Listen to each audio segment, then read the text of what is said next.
Oh, good 2nd of January, everybody. We're all here to be friendly and we're all here to have fun. All four of us. Okay, so, welcome back. I missed last week. I'm really sorry, but I was at my granny and grandpa's and I didn't have access to a microphone. I couldn't make any jokes. But it's fine because we're back and we're going to have a good time. So, wow. I had a great New Year. I went to a lovely party and there were some lovely people there. Oh, in fact, I might even say almost everyone was lovely, and we were all being friendly. I did a lot of dancing. I danced a lot. I danced a tremendous amount.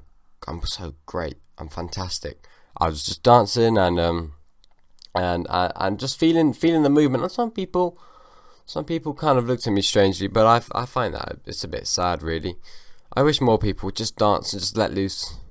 Because I saw some people and they looked a bit shy and I can't. I just wish people, I just wish, for their own sake, not for my sake, that people just kind of, sometimes express themselves a bit more. Because if you express yourself, then you can find out what kind of expression you enjoy. Maybe you tried to dancing a lot and you didn't like it. And you thought, okay, maybe I'll just watch and then just enjoy the sound. But then maybe they've already done that and I'm just being ignorant. But I don't believe that, because they wouldn't even smile when I smiled. Maybe it's me. That's fine.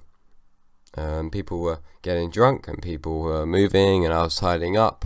People were moving a lot. And then everyone was screaming, count it down. And then they counted down and then they got to 1 and then it was 2020 and everyone hugged and anyone who had anyone to kiss, kissed. And then we sang the person's house. We sang their happy birthday because it was their birthday too. Wow. It was just so fantastic. Everything was going on. I had a lot of fun. There's one thing that I did where basically what you do is when so there's this dude and he's kissing this girl and it's midnight and it's all romantic. So they're kissing. And I just started flicking his ass while he was kissing his girl. Or not kind of flicking, but kind of not stroking it, but just kind of tapping it occasionally. And I think he got really into it because he must have thought that it was his gorgeous girlfriend, obviously, and he loved his girlfriend, and he just really enjoyed it when she was in his head tapping his ass. But of course it was me. So he was getting amped up. He was moving further with her, giving her even more cuddles. I don't know how he didn't realise she had 3 arms for about 5 taps. But maybe he just thought that she was just lightning quick, and she got down, tapped his ass, and was back in time for dinner. You know what I'm saying? Back in time for dinner. I don't know why I said, you know what I'm saying. I kind of ruined it. It's actually quite a little bit of a funny sentence until that. Christmas was good. It was really nice. I got a coat. I got a lovely coat. Orange. Orange is my favourite colour, so the orange coat matches my orange shoes, which matches my orange spatula, which matches my orange egg pan, which matches my orange jumper. I've got lots of orange. I just really like it. It's just kind of nice. It's warm, but it's not warm. It's sort of passionate in a way. It doesn't try and be anything. It just be itself. It's got no emotional ties, orange. If you said someone's feeling orange, it doesn't fucking mean anything. Whereas if someone's red, you're like, oh god, they're probably a bit angry. Or someone's blue, they're a bit melancholic. Purple, they're kind of quite deep, pensive, maybe even royal connotations. So I have to keep looking over my shoulder to look at my colours. I've got a block, so I have colours. Green, if someone's feeling green, isn't that envy, jealousy, maybe feeling a bit nauseous. But orange is just me. And that's always good. And that's always fantastic. Yeah, it's cool. It is so fucking funny though, being at a party just watching people, because I don't drink or anything, so it's just hilarious.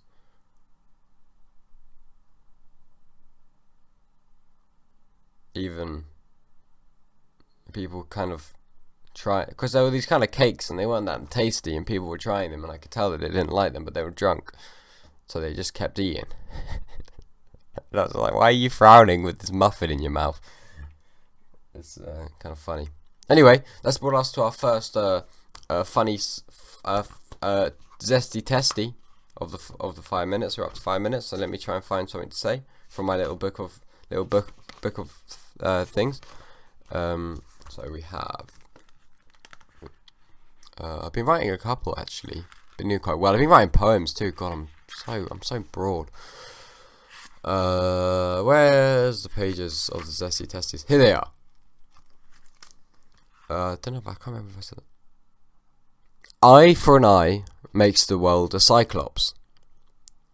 This is funny because Mahatma Gandhi, God rest his soul, said an eye for an eye makes the world blind.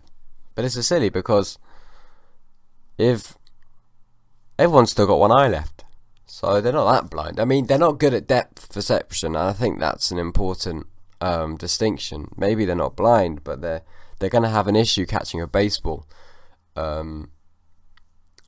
So, and also an eye for eye. I get, yeah. So by saying a cyclops, it just means now everyone's got one eye. An eye for an eye makes the world a cyclops, which is it's kind of true, really. If you just eventually, everyone will have one eye. In Mahatma Gandhi's no, it's the world he doesn't like. So yeah, in the world Mahatma Gandhi's trying to avoid, everyone's got one eye. Interesting. I've been reading. I like Mahatma Gandhi. I like some of his quotes. I really like reading quotes because they're little snippets of little energy, like little bits of information, but they often they're really like condensed. Like it's like getting like dry potato mash, where the dry potato mash is the like dry potato, like the add water mash. Like the powder is the quote, and then your brain and experience is the water, and all of a sudden you've got a hell of a lot of mash which you can churn over. And it gives you quite some nice things some nice little ideas which you can bring into your own life and add to your plate, and bring the mash over to your plate and think about how it works with the chicken you've already got there. Maybe the mash is too salty, so next time you make the mash, you're gonna maybe think about to take it with a pinch of salt. Oh, look how beautiful that set up! I'm so amazed that that worked. Wow, God, I'm a comedic genius. What else we got? Benefit of hindsight. But yeah, I'm feeling really excited because one of my favourite comedians, Andrew Scholes, has had a really incredible year. He's an American comic. I'm not necessarily, his stand-up comedy itself doesn't necessarily appeal to me hugely, but I really enjoy it. I like watching him, and I find it really impressive, the stuff he does, more than I do maybe laugh at it. And he just worked his fucking ass off, and he is insanely successful this year, and it's been really inspiring for me to see. 2019, that is, because I think I crushed it in 2019. I think I knocked it out of the fucking park. At the start of 2019, I was a bit miserable because I had a previous sort of friend group which kind of melted away, which is fine. People that I thought I liked kind of turned out that maybe they weren't the best for me, and maybe I wasn't the best for them. But then I just haven't really spoken to them since, and I've got new people. I fucking started a career. I've started telling shit jokes in pubs like twice a week. I've started this podcast. I fucking killed it, and I'm so proud of myself because it's pretty. It's kind of scary trying something completely new, and something that you thing about comedy, I find, is that it's something where you know you're going to do appallingly well. You know that you're just not. It's not going to be like all crazy laughs. Michael McIntyre strolls out, tits out, kind of like mic to his face. Oh, everyone's laughing. You know it's not going to be like that because all that shit's garbage. But you know that you're going to have a really hard time at first. And let's say if I'm learning a musical instrument or I'm painting pictures, my shitstorm of me learning how to do it is contained in my house, whereas with comedy, your shitstorm is blasted around a room of strangers, and you cannot escape that. And that's what I love about it. Ironically, I love that. I love dealing with feeling bad. I think it's really quite an interesting kind of phenomenon when you feel bad, because you have to find a way to pull yourself out. From within, you have to find it in yourself rather than your environment, because your environment is where the badness is coming from. So deep down, you've got to find that little spark and start putting kindling on that bitch. So I love comedy. It really works with me well. There's a lot of you got to be quite stoic, and I enjoy it. Stoicism is something I have done research on, and I find really quite engaging. Another 10 minutes. It's been a bit silly for the last 5 minutes. I've been quite serious. Come on, Alfie. Why do you always write shit jokes on this piece of paper and expect to find a good one? Okay, this is quite nice. You're Bruce Lee. He says, he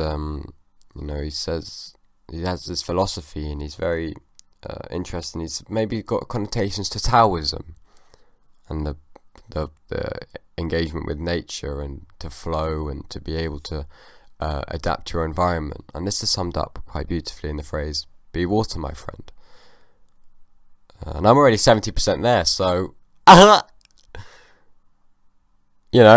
because you're 70% water, baby. So Bruce Lee was telling me something I'm already doing. I don't know how I'd be 100%. That'd be pretty fucking tough. I guess if you threw me in an ocean of infinite volume, and you consider the whole body as one, like me and the ocean, you consider that one, then my volume of non-water would be negligible. So it'd be pretty much I'd be pretty much water, or the body I'd become would be pretty much water. Anyway, but yeah, it's cool. I'm really excited. I just want to start doing things, start doing it properly. But I mean, obviously I got school, but then after that I'm just going to go step to strength, just trying to be better and better, trying to improve on myself, trying to be a little bit more fun and really start getting good, and then do this and do that. I hope I can afford. I hope when I'm 40, I'm not entirely broke, because I need to be doing this, which is probably going to make me broke. Trying to be a comedian, but I can't be, I can't be the only guy in the care home without an ensuite. I think that'd be really awful. If there's kind of people would mock me at the dinner table about it, and at the care home dinner table. Well, but the thing is, we'd all be wearing bibs, and I don't really know how you can mock someone while you wear a bib. Bit fucking ridiculous in my eyes. Dinner table getting mocked by all the old people telling me about my lack of ensuite. Then at the solitaire table, Joan chimes in. Solitaire in an old people's home must be very interesting. Imagine if they just forget whose go it is, so it just goes around and around and around and start again and again and again. Like an eternal solitaire game. Just forever. Whose go is it? And then it just kind of starts again, and they reshuffle. And they start again, and then whose go is it? And then it starts again. And then it's whose go is it? And it starts again. Beautiful. Much the way, I guess. I see old people do that, but what do young people do, which is akin to that? I just fucking throw, I get, it's like, what's it called? The quote, something like, insanity is doing the same thing and expecting different results. So I guess young people are fucking stupid, because they just, I'm going to talk to her like this, and then I'm going to say that, and then we're going to go from there. And they do the same thing with girls, and maybe they fuck up, or the girls do the same thing, and it just doesn't work. And they try it again and again and again with different girls. But you gotta look back on the things you were doing, because I had no game. I had absolutely no game. Like 2 years, well, from like a year and a half ago, or like a year or whatever, a couple of years ago, I had no game at all. Fucking awful. But then I did awful. I got that. So then you have no success for ages, and you're like, oh dear. And you just change it up. And then gradually you learn from your mistakes. You say, alright, if you don't do that, that was stupid. Look at you, muppet. It's embarrassing. You fucking embarrass yourself. But luckily, it doesn't matter, because what other people are saying isn't always the most important thing. And then you've got to think, okay, what did you do wrong? Should you have said that? Maybe you dealt with that the wrong way. Maybe you expected things that weren't realistic. Maybe you were too narrow-minded. And that is where you learn and become an absolute pimp. I'm kidding. Anyway, everyone, thank you for listening. It was really beautiful to sit here today and spend time with both of you. I love you all. Goodbye.